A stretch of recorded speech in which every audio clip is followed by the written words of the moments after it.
Hi, this is Mike from Mike's Unboxing Reviews and How To, and today we're going to take a look at a Smart Life wall switch from LYASI.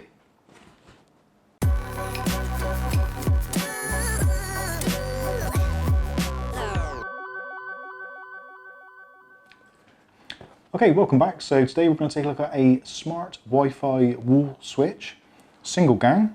This is the one here from LYASI or LYASI. I'm not too sure how you pronounce it, but I'll put a link in the comments below so you can take a look for yourself and you can work out what they're called. I can't. Anyway, I'm digressing. So first of all, what is this? Right, this is a touch-sensitive wall switch, so you can use Wi-Fi for your existing lighting socket. Now, one caveat for this: in most UK homes, the wiring to the switch will normally be a switch live. So you have your live and then a neutral wire, which is a return, which is sleeved to say that it's a live. So it's a switch live kind of thing. If you're not well up on electronics like I am, then obviously don't touch this.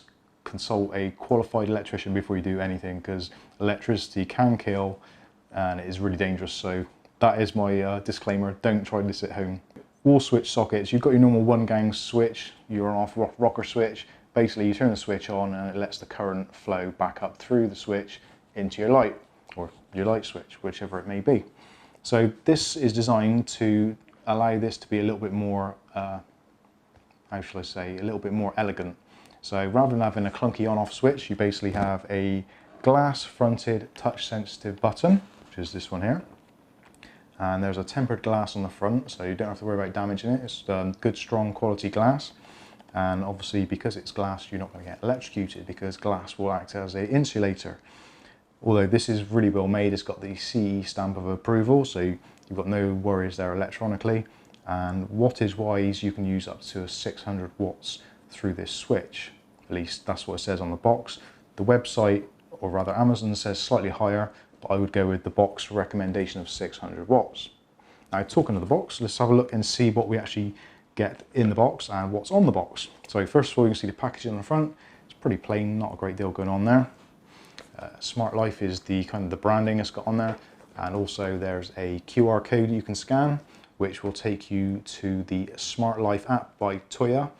Now, I have actually found, I've already installed this and set up on my phone so you can see it working, but you don't actually have to use the Smart Life app. I've used the Ultim app, and I've also used the Ulink app. So most of these switches all will work with various apps. So if you're concerned that you want to keep everything in a specific ecosystem, you should be okay. It will work with most things. I think it's a generic type switch, so most apps will find it if you do the setup on it. But anyway, carrying on. So on the back, it tells you the product specifications. So it's a Type 86 Wi-Fi smart light switch. The model number is CD302. So if you want to look it up on Amazon again, put in CD302 or 302 and you should find it. The max rated current is 10 amps. And the rated voltage is AC 110 to 240 volts, and that's at 50 or 60 hertz. Capacitive load is 600 watts per gang, so they do this in a single, twin and a triple gang socket, so that's where they get the 1800 watts for on the Amazon site, so that makes sense now. The wireless frequency is 2.4 gigahertz, so sadly no 5 gigahertz on this, which is very common on a lot of these Wi-Fi devices. They mostly all work on the 2.4 gigahertz spectrum. And the wireless standard is IEEE 802.1 B, G and N, which again refers to the 2.4 gigahertz spectrum. So that's what it says on the box. Let's have a look at what's in the box. Now, to be honest, there's not a great deal because I've already taken the switch out. So get a bit of cardboard. Now, a nice feature with this, which I noticed, 2 sets of screws for when you're mounting the socket. So you've got a long set and a shorter set. That's always handy, depending on how recessed your back box is.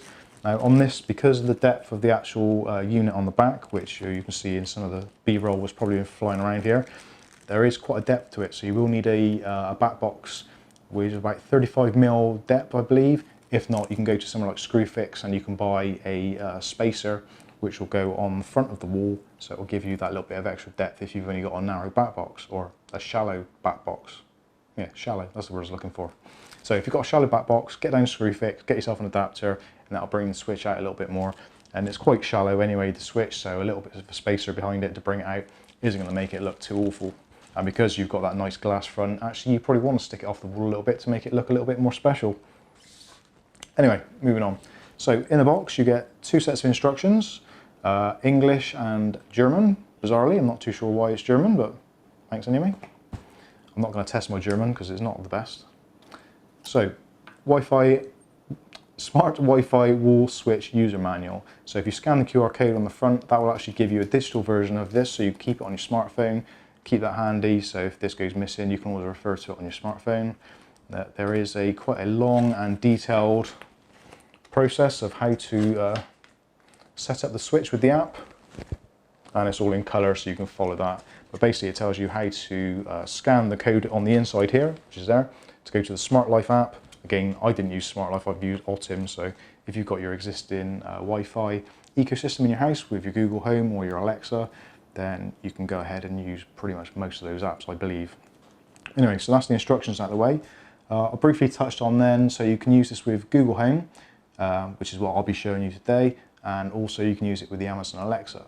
There's also a separate app, like I said, which you can install, so if you don't have either of those ecosystems in your house already, it's not a problem. As long as you've got a smart device, either a tablet or a mobile phone, you can install the app and get it up and running. You don't have to worry about having the whole kind of home assistant ecosystem in place already.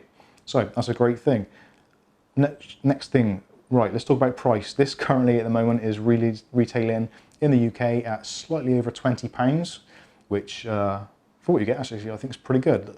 If you were looking at getting a dedicated smart switch from other vendors, you'd probably have to go for something that has the kind of like the Belkin setup, which has its own hub as well, which adds to the expense. So this is probably going to be a cheaper way of doing it, although cheaper isn't always best, as we know, but this at the moment on Amazon is getting 4 out of 5 stars, so must be pretty good. I've read some of the comments and they all seem pretty positive. The negative ones seem to be mostly about the problem of not having a neutral at the wall switch. So, talking of electrics and the switch itself, now you do have to have a neutral wire at the socket that you're trying to install this on. So most people have 2 cables there, both of them being the live, one being the feed and the other one being the return, which was the neutral. But you do need to have a specific neutral cable available to power the device itself. It will switch the lives regardless, but you do have to have a neutral there to give it its constant power. Now, if I show you the back of this now, I can show you how I've actually wired it for this demonstration. So I've taken a standard kettle lead from a computer. Now this is a little bit sketchy, I realise, but obviously I've done this myself. I'm relatively confident of what I've done. Don't try this at home unless you're qualified. It's a bad idea, but I did it for this purpose anyway. So basically I've got a kettle lead, which I've cut the end off. And you see there, I've got the neutral and the live going into the socket. Now I've shared the neutral with this lamp, as you can see, with the nice coloured cable. So that runs down through there and up into the light socket.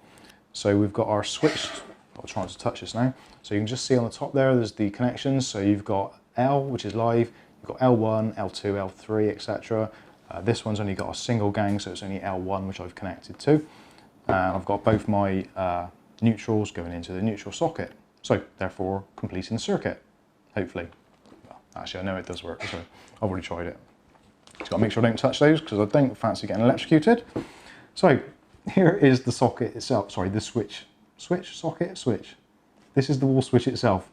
So when you're setting it up, press and hold the button for about 5 to 10 seconds until it starts flashing quickly red. Now, unfortunately, because the light's in the studio here, you will not be able to see it because the light actually stays on and in a very dim way when the switch is off. So if you walk into your house and you've got this in kind of like your hallway or your lobby or whatever you call it, you'll be able to make out where the switch is just by a very faint illumination. Now they've deliberately made it not particularly bright so it's not distracting at night time or doesn't light up the entire kind of area that it's in. But unfortunately you cannot see it under this lighting. I might see if I can get some B-roll after so you can see what it's actually like, but it's really difficult to capture on camera, so I may or may not do that. But basically, yeah, press and hold the button for a little while until it flashes rapidly, and then that's in setup mode. You can then open up your app, go into the app, search for the device, it'll find it, it'll pair it, etc. You can go through all your passwords and setup, etc. I'm not going to show you all that because it's really boring, but if you need any help with it, then do hit me up in the comments below and I'll help you with it. And if I get enough people asking, then I may actually make a further follow-up video to show you how to do the complete setup. But leave it in the comments if there's a problem. Anyway, so once it's set up, all you do is simply press the button to turn the light on, press the button to turn the lights off. So pretty straightforward. So that in effect acts as your normal lighting switch, a one-way, one gang socket. So literally you come in, turn your switch, press it again, turn it off. You can't actually feel any resistance at all there. I'm not sure how it does it. It must be capacitive or something. I'm not entirely sure. I'm not an expert on these things, but there's nothing moving parts on there. So I'd imagine you could possibly use this in a bathroom situation. So if you don't want to have a dangerous socket in a bathroom or whatever, you could use that. And also you don't have to use it for a lighting switch. I've got this as a lighting switch, but you could find whatever use you want for it. I was actually considering putting that on the side of one of my desks over here, where some of my studio lights are fed from. So rather than having to climb behind, I can just press the button on the side and the lights will come on. Or I can say the command word to our home assistant and that'll turn it on for me. Or alternatively, I can actually make sure I've turned the lights off when I've left the home by checking the app. But let's go into that now. So I'll show you now how it works with the app. So, hey Google, turn the wall switch on.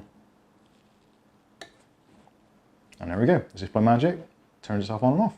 Well, on. Hey Google, turn the wall switch off.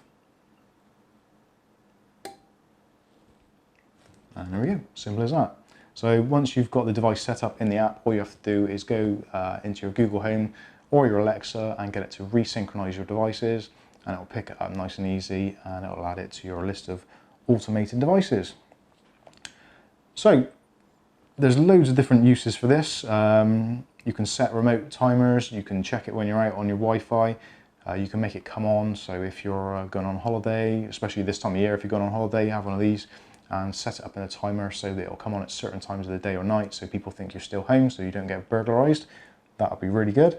But other than that, that is the switch. I'll give you the links in the description below. I've been Mike, this is Mike's Unboxing Reviews and How To, and catch you again in the next one. Thanks for watching.